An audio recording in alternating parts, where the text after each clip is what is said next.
bonjour. Alors voilà cette formule un peu nouvelle pour vous donner le cours de catéchisme que peut-être certains l'ont eu juste avant l'interruption. C'est le cours numéro 9 qu'on va faire aujourd'hui, mais comme cette semaine-là, beaucoup n'ont pas pu venir déjà, et puis qu'après ceux de Moriaval n'ont pas eu catéchisme, je fais cette leçon 9, et la semaine prochaine on fera la suivante. Donc, une petite vidéo, pas très longue, vous pouvez l'écouter paisiblement, la couper quand vous voulez, pour cette leçon qui, dans notre cahier, correspond aux pages 34, 35, 36, 37. Il y a beaucoup de choses, on va essayer d'être assez succinct. Beaucoup de choses, en fait, dans notre année, vous le savez, on va, en CM1, suivre les différents moments de l'Évangile, essayer d'approfondir tout ce que Jésus a fait, tout ce qu'il a dit, et s'en souvenir. Et nous avons, dans cette leçon, 2 rencontres. Donc Jésus rencontre des gens. Il est là avec eux, il les rencontre. Et à chaque fois qu'il y a une rencontre de Jésus, il y a un petit message, il y a quelque chose à retenir. Soit on vient vers lui, soit avec des bonnes intentions, des fois, là ce sera le cas aujourd'hui, mais des fois c'est avec des mauvaises intentions aussi, on veut le piéger, on veut essayer de le mettre en contradiction. Et à chaque fois Jésus écoute, reçoit et parle, répond. Dans ce qu'il dit, on va essayer d'en trouver tout le sens. Et puis il y aura 2 petites paraboles aussi aujourd'hui. Vous savez ce que c'est qu'une parabole, je ne vous le redis pas aujourd'hui. La première rencontre, c'est Jésus avec des enfants. En fait, au départ, Jésus est avec des apôtres, des adultes qui sont là, et il parle. Il parle de quoi? Il parle de quoi? Vous pourriez arrêter la vidéo pour essayer de donner des réponses. Il parle de quoi? Eh bien, de ce qu'il dit pratiquement tout le temps. Pourquoi Jésus vient? Pourquoi est-ce que le Fils de Dieu, que Dieu vient à notre rencontre sur terre, et pour nous parler du royaume de Dieu? Voilà, notre vie, il faut qu'elle soit la plus belle possible, mais surtout, il faut qu'elle nous emmène dans le royaume de Dieu, dans l'éternité, où on sera dans un bonheur qui ne finira jamais. Alors Jésus parle de ce royaume. Nous, on voudrait des fois savoir un peu comment ça va se passer. Et c'est pas ce que Jésus nous dit, parce que ça, on n'est pas capable. On n'a pas les bonnes références pour comprendre comment ça va se passer. Par contre, il nous parle de quelque chose de bien plus important encore, comment y aller. Parce que si on sait comment ça va se passer, vu qu'on n'y va jamais, c'est pas la peine. Alors, quel est le chemin? Comment aller? Et il parle de ce royaume de Dieu avec ses apôtres. Jésus est déjà assez connu, et voilà que des enfants veulent s'approcher de lui par curiosité. C'est celui qu'on appelle le rabbi, le maître. Alors, on veut s'approcher de lui. Et voilà que le réflexe des apôtres, c'est de les écarter, aller jouer plus loin. Jésus dit non, laissez venir les petits-enfants à moi, laissez-les venir. Alors bon, on les laisse venir, on se dit Jésus va les bénir, mettre la main sur la tête pour leur donner la force de Jésus, la force de Dieu. C'est vrai, mais il va aller plus loin. Il va continuer à parler du royaume de Dieu. Il va en parler grâce aux enfants. Il va dire aux adultes qui sont là, si vous voulez connaître le royaume de Dieu, eh bien, il vous faut être à la manière de ces enfants. Alors, à la manière d'un enfant, vous savez ce que c'est? Vous êtes enfant. Alors, qu'est-ce que c'est que la manière d'un enfant? C'est pas de faire des enfantillages ou des caprices. C'est pas ça que Jésus veut nous faire comprendre. Ce qu'il y a de plus beau pour un enfant, c'est ce qu'il y a dans son âme, sa confiance, la confiance qu'il donne à ses parents. Pourquoi? Parce qu'il sait qu'il a reçu de l'amour et qu'il reçoit de l'amour. Et parce qu'il est aimé, eh bien, il ouvre son cœur. Il ne sait pas trop ce qui va se passer. Là, en ce moment, on ne sait pas ce qui va se passer dans une semaine, dans 15 jours, dans 3 semaines. Mais on a papa, maman, c'est le plus important. On est en confiance parce qu'ils sont là. Voilà, c'est le plus important. Après, le reste, ils vont s'occuper d'eux. On a confiance en eux. Alors, c'est comme ça que l'enfant il se situe par rapport aux parents. Eh bien, Jésus veut faire comprendre que si on veut connaître le royaume de Dieu un jour, il faut être comme un enfant avec Dieu. Il faut être enfant de Dieu. Par notre baptême, on dit on est enfant de Dieu. C'est pas une belle image, c'est une réalité, c'est très vrai. Dieu est notre Père du ciel. Et ce Père, il en compte pour lui. Et donc, il va tout faire, il va tout donner pour nous aider à aller dans ce royaume de Dieu. À condition qu'on ait confiance en lui. Parce qu'il ne va pas le faire si on ne veut pas. Voilà l'attitude qu'on doit avoir aujourd'hui comme enfant, mais enfant de Dieu, et puis toute sa vie. On ne devient jamais adulte de Dieu. On reste enfant de Dieu. Et on reste enfant de Dieu pour aller être toujours dans cette relation. Même les adultes, eh bien, ils sont invités à rester dans cette attitude de confiance et d'amour avec Jésus. Voilà pour la première rencontre de Jésus avec un groupe cette fois-ci. Une deuxième rencontre, cette fois-ci, il y a juste un jeune homme qui vient voir Jésus. Il vient voir Jésus et lui demande, Seigneur, toujours la même question, que faut-il faire pour connaître un jour le royaume de Dieu. Que faut-il faire? Alors Jésus lui dit quoi? Il lui dit ce qui est écrit dans la Bible, ce qui est écrit dans l'Ancien Testament déjà. Honore ton père, ta mère, et puis adore Dieu de tout ton cœur, de toute ton âme, de ton esprit. Voilà. Mets Dieu au cœur de ta vie. Et tu lui donnes une relation d'amour, de confiance avec lui qui est unique. Et qu'est-ce que répond ce jeune homme? Ça, je le fais depuis que je suis enfant. Toujours j'ai été comme ça, dans la confiance et l'amour avec Dieu. Alors Jésus le regarde et il lui dit, ça c'est bien. Et il l'aime, il montre qu'il est quelqu'un d'important. Mais il va rajouter quelque chose. Puisque tu as fait tout ça, c'est parfait, c'est très bien. Je te demande encore une chose, va, vends tout ce que tu as et suis-moi. Et alors le problème, je ne l'ai pas dit au début, exprès, c'est que ce jeune homme, il est riche, très riche. Il a beaucoup de choses sur terre, sur terre, il a beaucoup de choses. Il est riche dans son cœur, mais il est aussi riche dans ses mains, il a beaucoup de choses à lui. Et Jésus lui dit qu'il faut tout quitter pour venir avec lui. Et là, c'est un problème pour lui, parce que il aime bien Dieu, mais il est quand même attaché aussi à tout ce qu'il a. Et le quitter comme ça va être trop dur. Alors il réfléchit un petit peu, et il dit, non, aujourd'hui ça ne va pas être possible. Et il s'en va. Alors cette rencontre, elle va nous apprendre plusieurs choses très importantes. D'abord, que Jésus nous demande des choses qui sont importantes, belles, mais aussi qui sont exigeantes, qui sont difficiles. Chacun différemment. Il y a des choses, c'est pareil pour tous, et puis des choses, c'est chacun, il va nous demander des efforts particuliers. Bon. Et puis il nous le demande en nous aimant, c'est-à-dire en voulant le bien pour nous. Lorsqu'il demande à ce jeune homme, il veut son bien, il veut son bien. C'est tellement plus vrai que la fin de l'histoire, c'est que le jeune homme, il est parti, triste.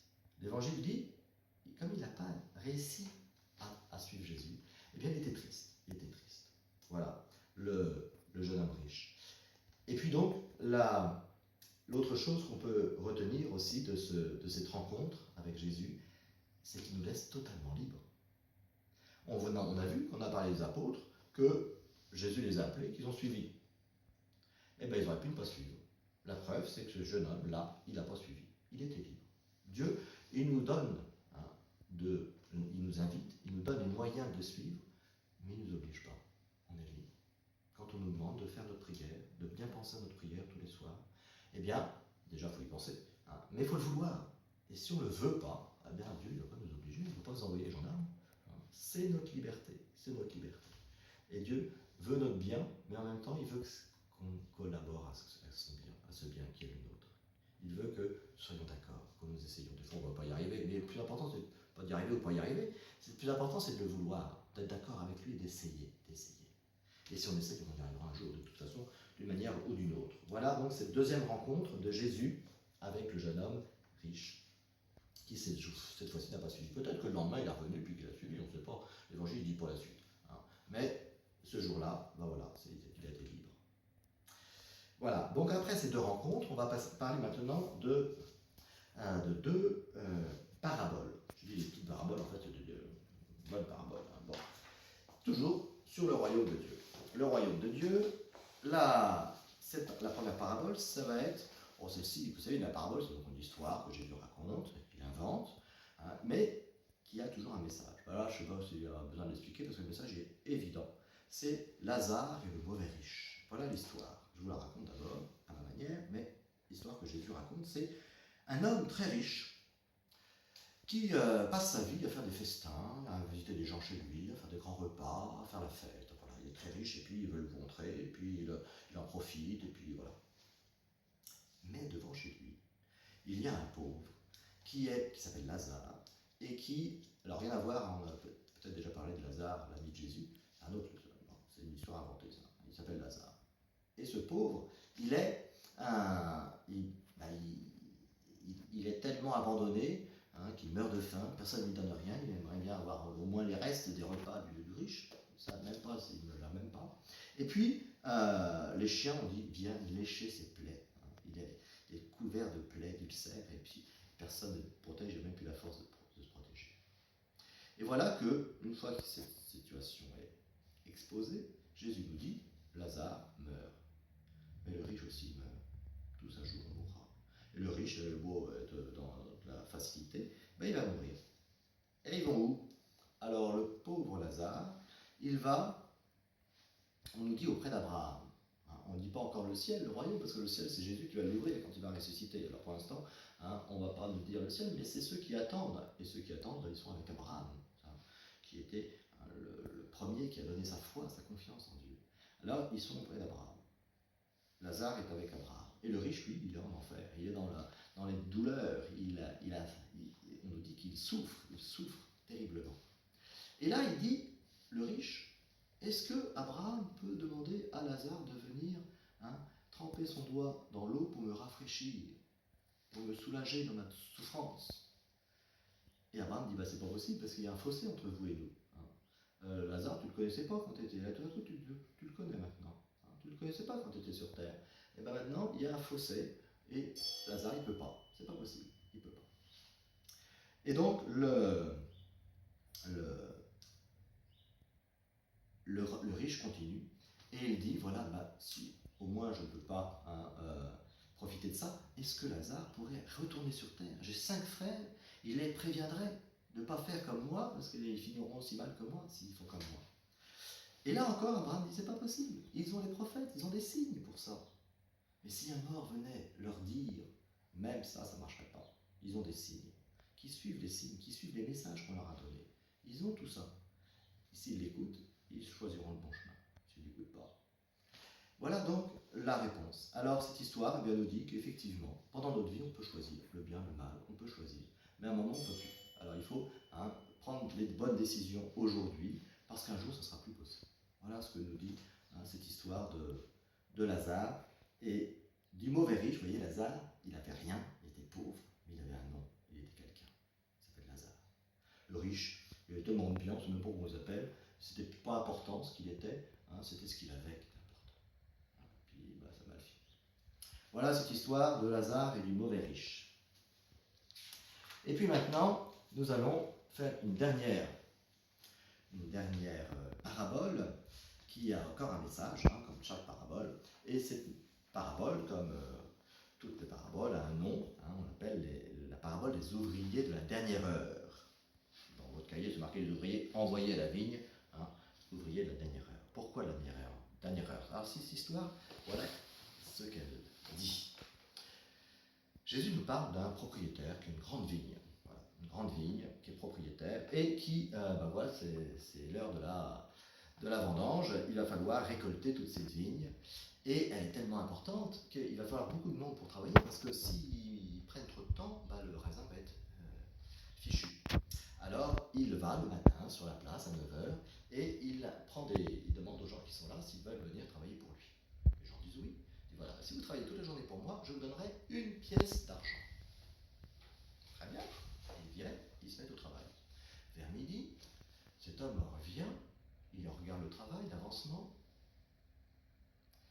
Il voit que ça ne va pas être fini pour le soir. Il manque des bras. Alors il retourne sur la place. Il voit d'autres gens qui sont là à attendre. Il leur dit, est-ce que vous voulez travailler? Oui, on veut bien travailler. Allez, venez travailler à ma vigne. Et ils viennent travailler à la vigne. Et puis le temps passe. Et puis voilà que le soir, à 15h, là, il y a encore du travail qui ne sera pas fini. Alors il va chercher une 3e fois des gens pour travailler. Et là, eh bien, il les embauche.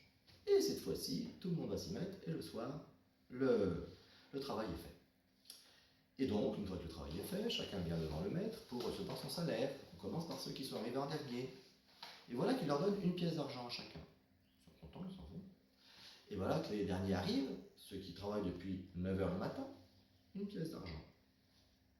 Alors là, eux, voilà, ils ne sont pas d'accord. Ils ne sont pas d'accord. C'est pas normal, on a travaillé plus que les autres. Ça, je le vois. Aujourd'hui, vous n'êtes pas avec moi, mais je sais que vous auriez réagi si j'avais dit ça devant moi. Vous auriez dit, non, c'est pas juste, c'est pas normal. Bien sûr. Mais qu'est-ce que va dire le maître? Le matin, quand je vous ai embauché, je vous avais promis quoi? Une journée de travail, une pièce d'argent. C'est bien une pièce d'argent, c'est une belle somme. Une pièce d'argent. J'ai donné ce que j'avais promis. Ah oui, mais eux, ils ont plus. C'est mon argent. Si je leur donnais plus aux autres, j'en fais ce que je veux de mon argent.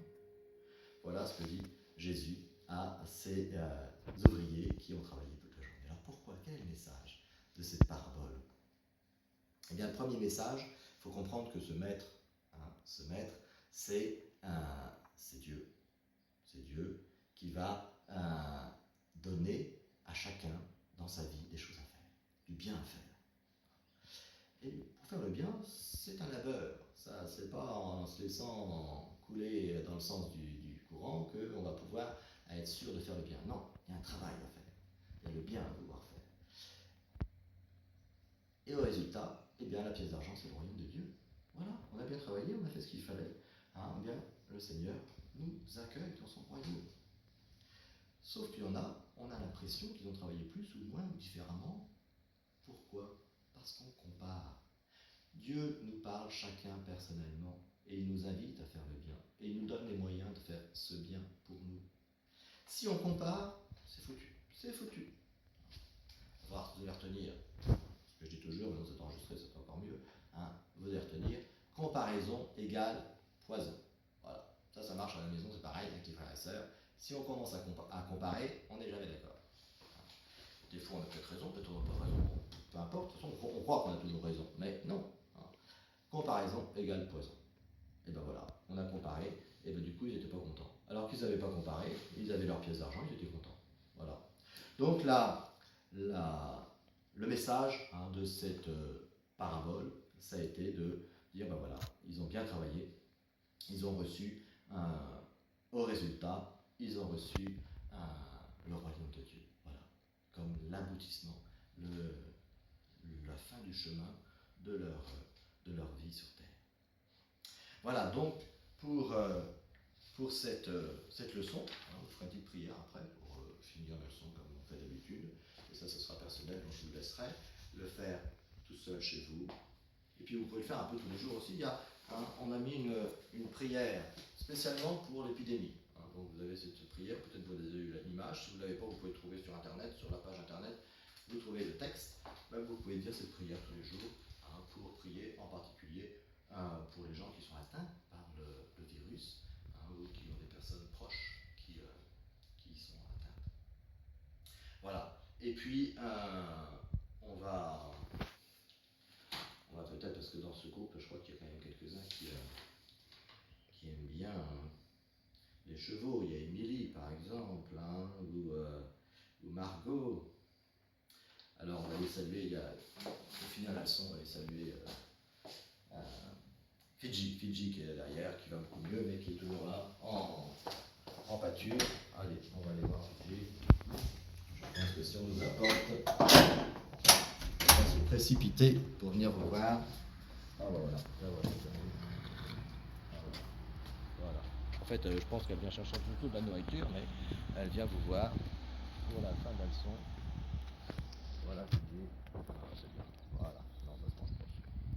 Allez, tu dis au revoir, et puis à la semaine prochaine, à tout le monde. Allez, au revoir.